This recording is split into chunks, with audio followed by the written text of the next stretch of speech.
Hello, this is Reverend Don Lewis coming to you from beautiful Florida.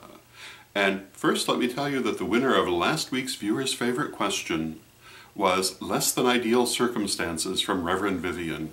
Congratulations, Reverend Vivian. And thank you to everyone who sent in questions last week. And this week we begin with a question from Quizcalis Mexicanus. And Quizcalis Mexicanus has this question. What happens when a person has earnestly prayed to give healing or avert a danger that was not actually a real danger in the first place? Where does that energy go? And Quizcalis Mexicanus gives the example of a friend of theirs who frequently dramatically declares themselves suicidal when they're not really suicidal but are trying to manipulate people into doing what they want through false sympathy.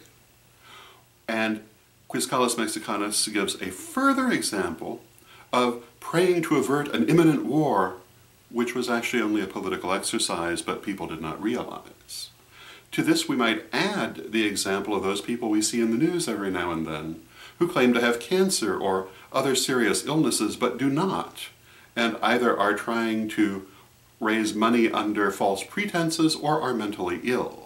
What happens to the prayers for healing and protection that are expended in these circumstances? Where does that energy go? Well, it's my belief that it would still go to the good.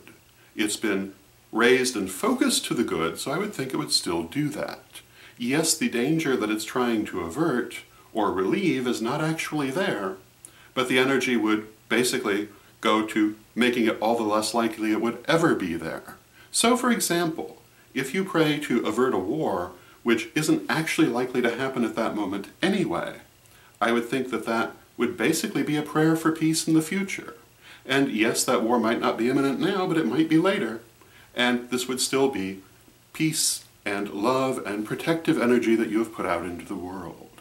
And the same for the person who isn't actually ill. I would think that it would still be healing and protective to them, even if what they actually need healing from is not necessarily what you thought it was, because obviously if they are lying about their circumstances, they actually do need some sort of healing anyway. And I would think perhaps the prayers would work to that, or at least to preventing them from getting the illness they have falsely claimed to have. So this is what I would think would happen to that energy. It would still go forward in the way it's been focused, but it might adapt slightly differently, because the actual intent, though it's been focused toward a particular situation, is still basically for healing, or for protection, or for peace. And I would think it would still basically work to that, even though the exact situation was not as it appeared. So I wouldn't think it would be wasted at all. I would just think that it would be addressing different aspects of the situation. So those would be my thoughts on the matter. I hope you find them helpful. And until next time, may you blessed be. Pray for peace. Pray for love. Pray for stability. Pray for the nation where you live. Pray for the world. Reverend Don, super omnibus of incantations and invocations for all occasions. Marianne Kay and I created this massive compendium of magic and artwork for you to use in any way that you would like.